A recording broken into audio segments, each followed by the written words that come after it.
सामाजिक कार्यकर्त्या अंजली दमानिया यांनी आज पत्रकार परिषद घेतलेली आहे। पत्रकार परिषदेमध्ये त्यांनी मंत्री धनंजय मुंडे यांच्या विरोधात पुरावे सादर केलेले आहेत। त्याचबरोबर धनंजय मुंडे यांनी राजीनामा द्यावा अशी मागणी सुद्धा केलेली आहे। आपल्यासोबत धनंजय देशमुख आहेत।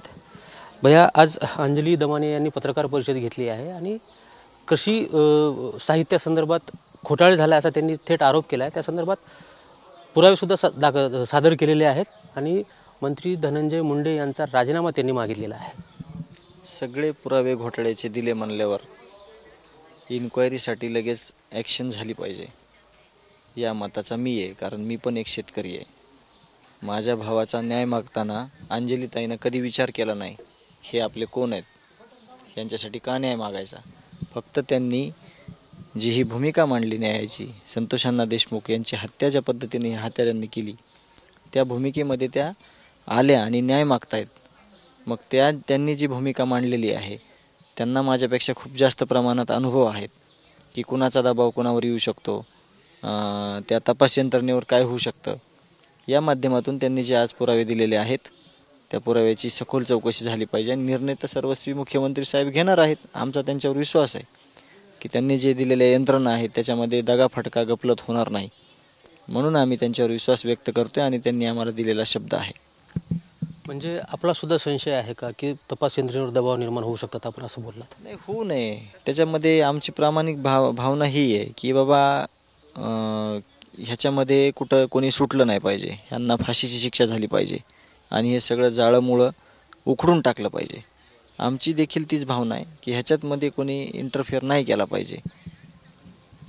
संतोष देशमुख खून प्रकरणामध्ये धनंजय मुंडे पुरावे नष्ट करत आहेत असा आम्हाला संशय आहे, जरांगे पाटील बोलले। त्याचबरोबर खंडणी मागण्यासाठी आणि आरोपींना लपवण्यामध्ये सुद्धा त्यांचा हात आहे असा आरोपही जरांगे पाटील यांनी केलेला आहे। दादांना अनुभव खूप आहे। दादाने काल देखील सांगितलं होतं की हे जे तुम्ही नाव घेताय ते लोक रात्रीच्या 2 वाजता आले होते, भेटले होते, मग त्यांना त्यांचे अनुभव असतील दादांना, म्हणून दादांना हे वक्तव्य विचारपूर्वक केलेलं आहे। याची पण चौकशी झाली पाहिजे आणि ती चौकशी करावी। दादा हे विचारपूर्वक बोललेले शब्द असतील म्हणून त्याची गांभीर्यानं दखल घेतली पाहिजे। त्यांनी असाही आरोप केला आहे की धनंजय मुंडे हे संघटित गुन्हेगारी घडून आणतात, त्यांच्यावर 302चा म्हणजे खुनाचा गुन्हा दाखल करण्यात यावा।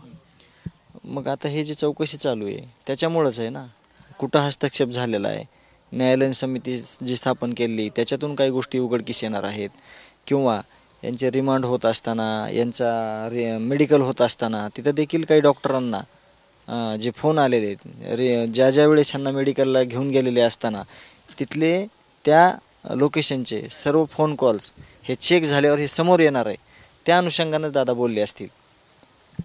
जरांगे पाटील यांनी थेटच आरोप केला आहे, खून करायला आणि खंडणी मागण्याला सुद्धा धनंजय मुंडे यांनी सांगितलं, पाठवलं। हे खूप मोठं नेतृत्व आहे त्यांचा। आयुष्याचा संघर्षाचा काळ जो आहे आरक्षणासाठीचा किंवा समाजासाठीचा, हे सगळ्या महाराष्ट्राने नव्हे तर सगळ्या देशाने पाहिलेलं आहे। त्यांनी जिम्मेदारीनंच ही गोष्ट बोललेली आहे, त्याचा गांभीर्यानं दखल घेतली पाहिजे त्या गोष्टीची। एकंदरीत शेवटचा प्रश्न, धनंजय देशमुख जे आहेत ते धनंजय मुंडे यांचा राजीनामा मागण्यावर ठाम आहेत का किंवा राजीनामा मागणार आहेत का?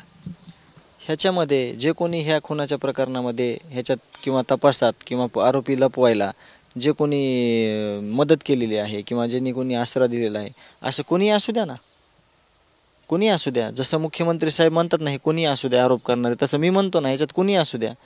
म्हणजे मी रस्त्यावर आलो म्हणजे न्याय मागण्यासाठी आलो, मी कोणाला कशाला कुठल्याच पद्धतीनं घाबरणार नाही। फक्त मी संवेदनशील पद्धतीनं, मला एक खूप चांगले संस्कार झालेले आहेत, भावानं खूप चांगले विचार दिलेले आहेत, म्हणून मी अशा पद्धतीनं व्यक्त होतोय। नाही तर मला माझ्या भावाची जी हत्या केलेली आहे, त्याला इतक्या चुकीच्या पद्धतीने मारलेलं आहे, याच्या वेदना मी तुम्हाला अजून सांगत नाही आहे।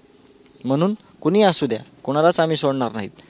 जे कोणी ह्याच्यात दोषी आहे ना, त्या मग ते कोणी किती मोठी ताकद असू द्या, त्याला आम्ही त्याचा विचार करणार नाहीत।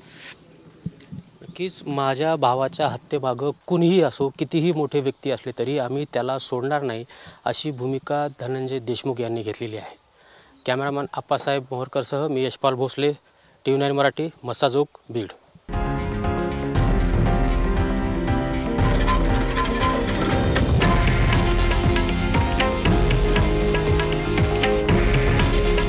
हे आहे देशातील नंबर 1 न्यूज नेटवर्क आणि आपण पाहत आहात TV9 मराठी.